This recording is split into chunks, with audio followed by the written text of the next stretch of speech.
Hello दोस्तों, मैं हूं उदय रंजन और इंटेंजर्स इंडिया के चैनल पे आप सबका स्वागत करता हूं।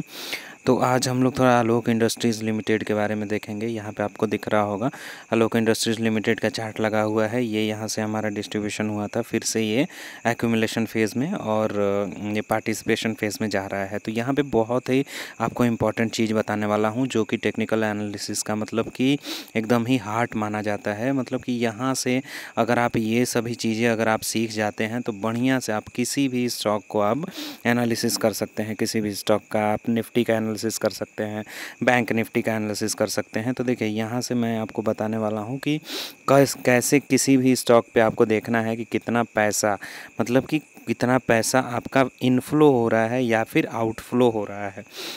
यहाँ से इनफ्लो को हम लोग प्लस देंगे, आउटफ्लो को हम लोग यहाँ से माइनस के हिसाब से देखेंगे। तो देखिए एक इंडिकेटर होता है, यहाँ से आप लोग investing.com पे जाके इंडिकेटर्स वाले सेक्शन में जाके यहाँ से आप लोग आप लोग यहाँ से सर्च कर सकते हैं। देखिए मनी फ़्लो का काम यही होता है। आप लोग देखिए यहाँ पे आपका चार्ट लगा हुआ है, सिंपल सा चार्ट। तो इसमें भी एक RSI जैसा एक बैंड होता है। देखिए बैंड जो 80 रुपीज़ का बैंड होता है, 80 रुपीज़ अपर बैंड होता है और लोअर बैंड अगर आप लोग देखेंगे तो 20 के आसपास में हमारा लोअर बैंड होता है। तो उस बैंड के भीतर रहता है तो तब तो ठीक है। कोई भी स्टॉक अगर उस बैंड के भीतर रहता है, MFI 14 डेज़ का यहाँ पे देखा जाता है। तो यहाँ पे 14 डेज़ का जो एवरेज होता है वो यहाँ पे निकाला जाता है, 14 पीरियड्स का, ठीक है। तो यहाँ पे एवरेज निकाला जाता है। अगर वो नीचे की तरफ आता है, अगर वो 30 से नीचे आता है, यहाँ पे 20 का एक लिमिट था, 20 के अगर ये नीचे आता है, जैसे कि मान लीजिए कि इसको मैं बड़ा कर देता हूँ, यहाँ से आपको साफ साफ दिखेगा। हाँ देखिए यहाँ से मैंने बड़ा कर लिया। तो देखिए अगर ये प्राइस हमारा अगर 80 से ऊपर जाता है, देखिए यहाँ पे आपको बता देगा ये इंडिकेटर कि कितना इसमें मनी का इनफ्लो हुआ और कितना मनी का आउटफ्लो हुआ। तो देखिए 80 के ऊपर जाता है, इसका मतलब कि इसमें इनफ्लो बहुत ज़्यादा हो गया है। देखिए ये MFI, इसको हम लोग MFI बोलते हैं, ठीक है। आप लोग को इसी पे मैं टेक्निकल इंडिकेशन सिखाता हूँ कि टेक्निकल इंडिकेटर्स को कैसे यूज़ करके आप लोग किसी भी स्टॉक पे आप लोग यहाँ से ये एनालिसिस कर सकते हैं। तो MFI होता है और एक RSI होता है, ठीक है। रिलेटिव स्ट्रेंथ हम लोग बोलते हैं और एक को मनी फ्लो इंडेक्स बोलते हैं। तो ये दोनों मतलब सिमिलर ही होता है, लेकिन एक में हम लोग रिलेटिव स्ट्रेंथ मतलब हर एक चीज़ चेक कर पाते हैं और दूसरा में हम लोग सिर्फ मनी को देख पाते हैं कि कितना मनी इनफ्लो हुआ या आउटफ्लो हुआ। तो इसमें सबसे मेन कॉन्सेप्ट है यहाँ पे कि जब भी ऊपर 80 से ऊपर जाता है, इसका मतलब कि इसमें इनफ्लो बहुत ज़्यादा हो गया है, अब उसमें थोड़ा सा आउटफ्लो चाहिए। कोई भी स्टॉक देखिए, कोई भी स्टॉक ऐसे करके ऊपर की तरफ जाता है, एक चैनल में जाता है, एक स्ट्रेट लाइन में ऐसे करके ये जाता है और इसका एक सपोर्ट होता है, एक रेजिस्टेंस होता है। और तो उसी हिसाब से जब मनी फ्लो में हम लोग देखते हैं तो मनी फ्लो में भी सेम होता है कि एक बार में मनी का इनफ्लो होगा, फिर आउटफ्लो होगा, फिर इनफ्लो होगा, फिर आउटफ्लो होगा, फिर इनफ्लो, फिर आउटफ्लो, ये भी ऐसे ही जाता है। तो देखिए जब भी मान लीजिए कि मार्केट में ज़्यादा इनफ्लो हो जाता है, तो एक आउटफ्लो भी होता है वहाँ से, मतलब कि सेलिंग आती है। जब भी इनफ्लो ज़्यादा हो जाएगा तो वहाँ से सेलिंग आएगी। देखिए यहाँ पे क्या हुआ, मैं आपको लाइव यहाँ पे आपको दिखा दूँगा। देखिए अगर मान लीजिए कि इसका मैं पीरियड कम कर देता हूँ तो देखिए यहाँ पे क्या हो रहा है, जब जब कभी मार्केट में पॉजिटिव मूवमेंट आया तो ये जो मनी फ्लो इंडेक्स है ये ऊपर की तरफ चले जाता है। मतलब कि वहाँ से अब पॉजिटिव मूवमेंट नहीं आ सकता है। मतलब कि देखिए आपको सिंपल तरीके में बताऊँ कि ये जो ऊपर वाला सेक्शन है ये हमारा बहुत ज़्यादा यहाँ पे मनी फ्लो हो गया है ऊपर की तरफ में, तो एक आउटफ्लो चाहिए, मतलब कि सेलिंग चाहिए, एक सेलिंग चाहिए। देखिए यहाँ से मैं आपको अगर मैं कैंडल स्टिक चार्ट पे दिखाऊं तो आपको इजी तरीके से समझ में आएगा कि कैसे ये चीज़ काम करता है। तो देखिए यहाँ पे क्या हुआ, जब सेलिंग हो रहा था, मान लीजिए कि ये वाला जब यहाँ पे बहुत ही ज़्यादा इन्फ्लो हो गया मार्केट में, बहुत ही ज़्यादा इन्फ्लो हो गया, ये हमारा क्या है, ये इन्फ्लो का है, रोज़ का रोज़ इतना इतना इन्फ्लो हो रहा था, ठीक है।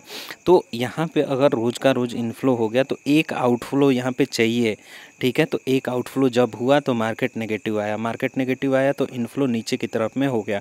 फिर से जब इनफ्लो जब आउटफ्लो ज़्यादा हो गया तो यहाँ पे एक इनफ्लो चाहिए, तो यहाँ पे इस हिसाब से मान लीजिए कि एक इनफ्लो हुआ।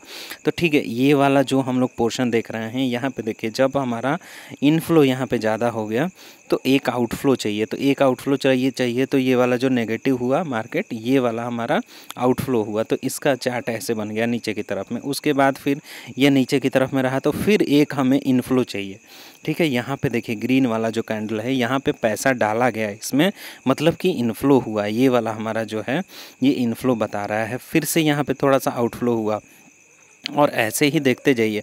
ज़रूरी नहीं है कि यहाँ पे अगर यहाँ पे सर्किट लगते रहा तो यहाँ पे आउटफ्लो और इनफ्लो नहीं हुआ है, ये ज़रूरी नहीं है, क्योंकि उतना ज़्यादा पैसा इसमें नहीं डाला गया है कि इसमें सर्किट लगे।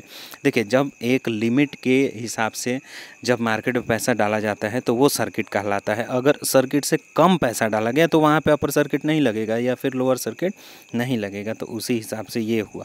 देखिए, यहाँ पे जो हमारा अपर सर्किट लगा, इसका मतलब कि आउटफ्लो ज़्यादा हो गया था, तो एक ही बार में इसमें इनफ्लो कर दिया गया पैसा मार्केट में और एक ही दिन में अपर सर्किट लगा दिया गया। सिंपल सा बात है, यहाँ पे आप लोग देख सकते हैं। यहाँ पे जब अपर सर्किट लगते गया तो एक यहाँ पे आउटफ्लो चाहिए था, तो यहाँ पे एक आउटफ्लो आया और ये हमारा जो रेड वाला जो कैंडल आप देख सकते हैं, रेड वाला कैंडल आउटफ्लो का है। और फिर से एक इनफ्लो आया, मतलब कि ये जो ग्रीन वाला कैंडल है, ये ग्रीन वाले कैंडल पे यहाँ पे इनफ्लो हुआ और मार्केट ने फिर से सर्किट पकड़ लिया और फिर से ऊपर की तरफ गया। तो ये सिंपल सी बात है, मैं आपको एकदम इजी तरीके से समझा दूंगा। आप किसी भी स्टॉक पे आप लोग चेक कर सकते हैं कि किस में कितना ज़्यादा इनफ्लो हुआ, किस में कितना ज़्यादा आउटफ्लो हुआ। चलिए लास्ट में मैं एक समराइज़ कर देता हूँ आपको और अपना व्यू बताता हूँ यहाँ से। तो देखिए, अभी क्या हुआ है, अभी यहाँ पर मार्केट में ज़्यादा इनफ्लो हो गया है, तो एक आउटफ्लो आया है और एक आउटफ्लो आ गया तो यहाँ पे जो मार्केट में ये सेंटीमेंट अभी एकदम ही पॉजिटिव, मतलब यहाँ पे एक अभी ये रेंज में ही है, ना ही ज़्यादा नीचे है और ना ही ज़्यादा ऊपर है। यहाँ से एक अपर सर्किट फिर से एक्सपेक्ट किया जा रहा है, क्योंकि इसमें इनफ्लो हो रहा है अब। ठीक है, इनफ्लो जब भी होगा तो एक अपर सर्किट यहाँ पे लगेगा। 2-3 दिन में यहाँ पे एक अपर सर्किट देखने को मिल सकता है और उसके बाद जो स्टार्ट होगा ये बहुत ही ऊपर जाएगा। 40 क्या, ये 100 के आसपास में ये जाके रुकेगा। तो अगर आप लोगों ने बाई नहीं किया है तो आप लोग बाई कर सकते हैं, या फिर अगर आपने बाई कर लिया है तो आप लोग इसमें होल्ड करके रख सकते हैं। तो इंटेंजस इंडिया के चैनल पर विजिट करने के लिए आपको बहुत बहुत धन्यवाद। और अगर आपने चैनल सब्सक्राइब नहीं किया है तो आप लोग चैनल सब्सक्राइब कर लीजिए और ऐसे ही टेक्निकल एनालिसिस जानने के लिए आप लोग मेरा चैनल सब्सक्राइब कर लीजिए। और कुछ भी अगर आपको डाउट आए तो आप लोग मुझे कमेंट बॉक्स में कमेंट करके बता सकते हैं। थैंक यू दोस्तों।